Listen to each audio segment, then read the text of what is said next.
Hey guys, first of all, I'm sorry if I kind of sniffly in this video. I have a bit of an allergy-induced post-nasal drip, so we're just gonna work with that. But, what the fuck is this? Fun fact, I've always wanted to do artist commentary and story times. Well, I guess that depends on what you count as art commentary. When I say that, I mostly mean just commentary with a speed draw in the background done by the person doing the voiceover. But whatever. I actually started doing this very sporadically on my secondary channel, the Sticky Note Hour, but I decided recently that would probably be better left to my partner and I's joint content. So if you want to see us neurodivergently shout about stuff we like while we draw, go check us out over there. In terms of my solo content, just me and my thoughts, that will be here from now on. I'm also going to try to talk slower this time because last time I did a solo video, I talked so fast that it only ended up being 11 minutes. But with that out of the way, parasocial relationships. What about them? So first of all, what is a parasocial relationship? It's when you perceive yourself as having some sort of connection with another person who pretty much doesn't even know you exist, or has maybe met you one unmemorable time. That's a simple explanation, but it also entails several other side effects, like feeling as if a close friend has let you down when a YouTuber gets canceled, or feeling entitled to details about their personal life to a weird degree. But I'm really interested in the deeper waters of this word, the unexpected territory that I haven't really seen other people bring up. I mean, I don't want to toot my own horn, they've probably been discussed somewhere, but I haven't seen it. So, it's my channel, I'll ramble about whatever I want, na-na-na-na-boo-boo. I think it's probably helpful to dip our toes into a classic scenario first, and our case study for that will be Dan and Phil. Don't worry, this won't actually get invasive. Fuck knows they've been through the ringer enough as it is. But I'm honestly surprised I'd never seen these two discussed in conversations about parasocial relationships outside of them being the main subject. Because what happened to them is easily the most textbook parasocial mess I could possibly think of. I just want to say, although I was never involved in the fandom, in like that sense, if you know what I mean, I was a fan too. Still am, actually. These guys are great. But I too have had the occasional parasocial thought. It's perfectly normal. Fabricating a connection that isn't really there is part of the marketing strategy for any YouTuber. And that isn't the same as being disingenuous. The way Dan and Phil, or any other creator for that matter, act on screen is likely at least an exaggerated version of how they really are in their day-to-day lives. But they do have a very valid and practical reason to do what they need to do to be likable, because YouTube, for these people, is a job. Lizzie Ellis explained this quite nicely and bluntly in her talk with Hank Green. I remember this very brief conversation you and I had at VidCon where you were talking about making this video where you asked YouTubers kind of random trivia questions, and I was like, oh man, I'm so sorry. I hate that you had to do that while you're here. And you're like, no, I actually look forward to it. Like, that's like my one creative outlet. And that kind of surprised me because I so see YouTube, anything that I put on YouTube is just work. Like, sometimes it's gratifying work, but at the end of the day, it's just work to me. Yeah. No, I mean, like, making a video is not, I mean, I don't know what work is. I don't know what work is anymore. I don't know what relaxing is. I don't know, like, I don't. Your job could be as fun as humanly possible, but work is still work. And income is on the line, and being able to be off duty is a big part of that hierarchy of need. That can get really tricky when the thing your fan base latches onto the most is your personal life. I have a hunch that this disproportionately affects queer people or people suspected to be queer in the public eye more than cishet people because of the hunger for representation. There's a strange contradiction where a person will feel simultaneously like your best friend, but also like they don't really exist in real life. Dan Howell, Kit Harington, Harry Styles, Finster... Did I say that right?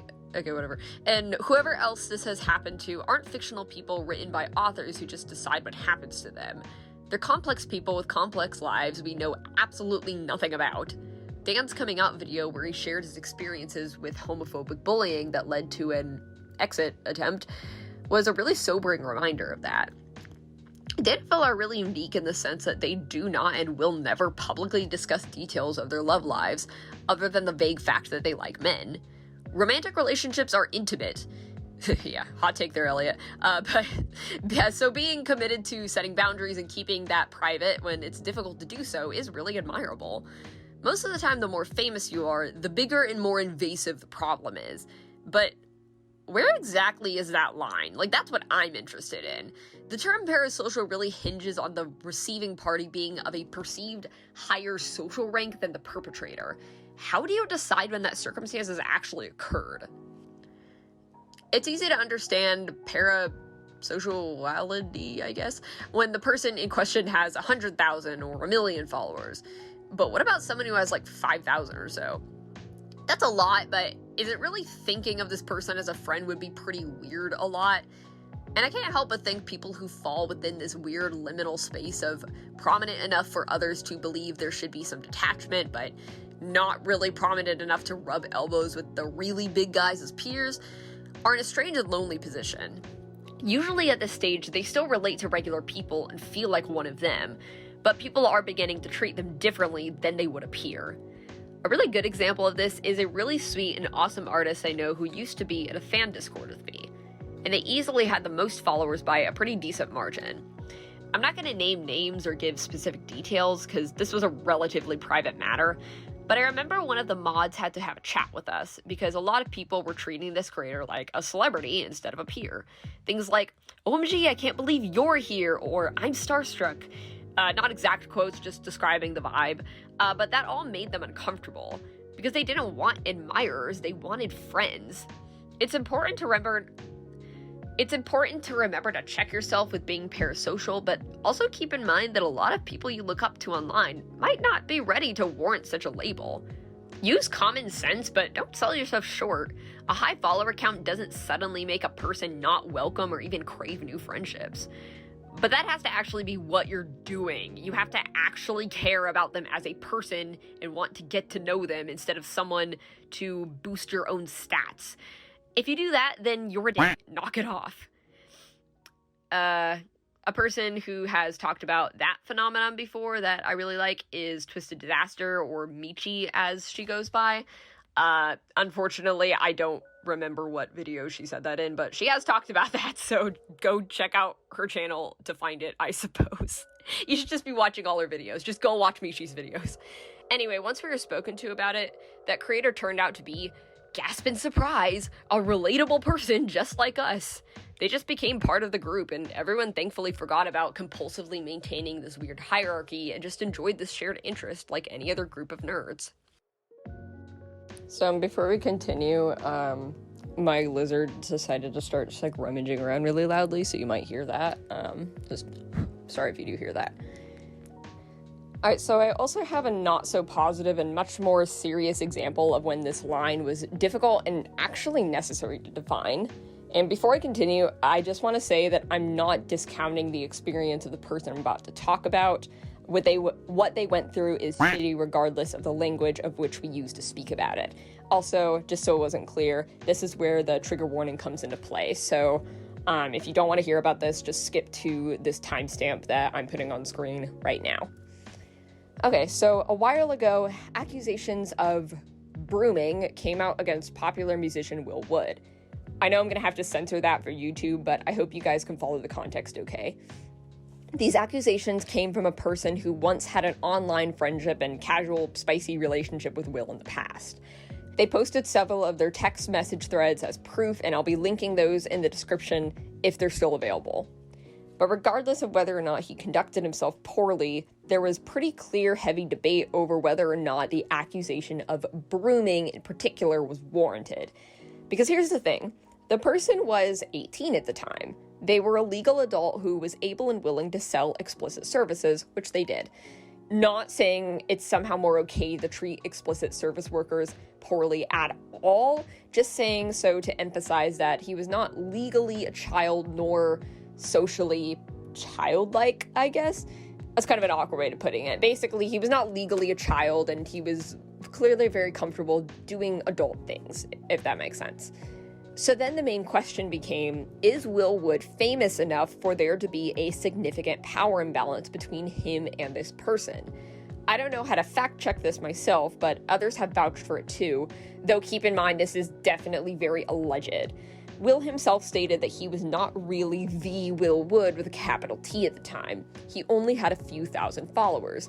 I had more followers than that on certain platforms a few years ago. A lot more. I have plenty of art mutuals with those kinds of numbers. I think if this is true, then the nature of the relationship they had in that sense wasn't exactly unethical. The relationship they did have was very clearly toxic, but in terms of, like, the actual bones of it, like, as in, like, should these people have been having a relationship at all? I don't know. That's a way more complicated question. But for the topic at hand, I'm more just wanting to say how interesting and prevalent it is that this is a line that needs to be drawn. Who is a celebrity, or more specifically, who is capable of being in the receiving end of a parasocial relationship, and therefore has some responsibility to keep a social, romantic, and sexual distance from the general public, and who is still unknown enough for a power balance to not be immediately assumed. It's also definitely worth noting that the accuser posted an explicit picture of Will without his consent.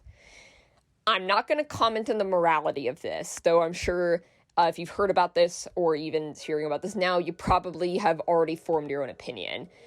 But I just want to say, and I can't know this for sure, but I think it was the belief that the situation was brooming by nature that made him ethically comfortable to take what would otherwise be a very violating action. The point of posting the photo, as he put it, was to prove his testimony. So again, the line between terms that involve a power imbalance or hierarchy really does matter. Keeping in the theme of this, I've noticed that people sometimes use unwarranted accusations of being parasocial to be just plain mean without consequence. So let's talk about good omens. I swear this is relevant, just stay with me.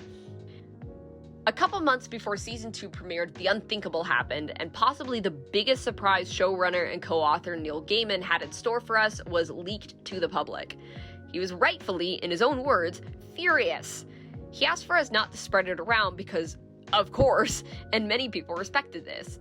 But many people also had a very childish, don't tell me what to do attitude about it and plastered it everywhere, no pun intended, out of spite.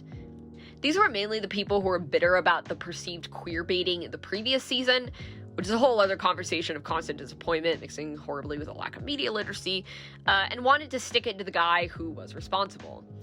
People were talking about how they just know that it's going to be fake, or he obviously did this as a rainbow capitalist cash grab, or just kind of dunking on Gaiman for just having an emotion about it in the first place because they think it's no big deal. A lot of us, including me, replied to these types of posts saying things like, that's not fair of you to assume, and he has a right to be upset. You don't have to be mean about it.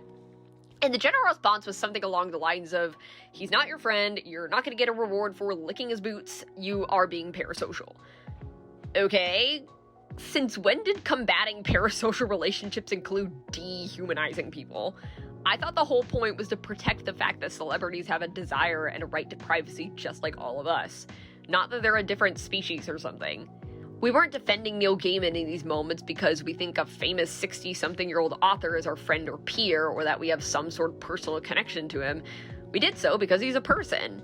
No one is so famous that it's justifiable to treat them badly as if it's absolutely no big deal at all when they haven't actually done anything to warrant that. Was he upset by these posts and needed us to call them out in support of him? No, his skin is definitely thick as fuck. He's been in the public eye for twice in my lifetime. But it's just simply the right thing to do. You should always treat every person as if they had feelings, and with the same fairness you'd treat anyone you actually know personally. You could parasocially hate someone just as easily as you could parasocially love them. How is hating someone who hasn't done anything actually offensive towards you and doesn't even know who the hell you are any less weird and invasive? Also, it's important to note that you can hate anyone for literally any reason. This is an unpopular opinion because for some reason nowadays we all have this idea that our personal preferences must be morally justified. But it's really much healthier for you and the other person to be like, you know what? I just don't like this person. They rub me the wrong way. Instead of trying to invent some unforgivable wrongdoing to absolve your negative opinion. Normalize hating people for no reason, but also normalize being civil. Okay, you know what? That probably got a bit off topic, but I said what I wanted to say, and I hope it was entertaining. I don't have a shop or a Patreon to promote because just look at the view count. I'm not there yet, but I do have other socials and a Redbubble. So if you guys want to support or buy my art, a link to my card, kind of like a link tree, will be in the description. Thanks for watching, or let's be honest, probably listening to this while you draw or play computer games, and I'll see you guys next time. Bye!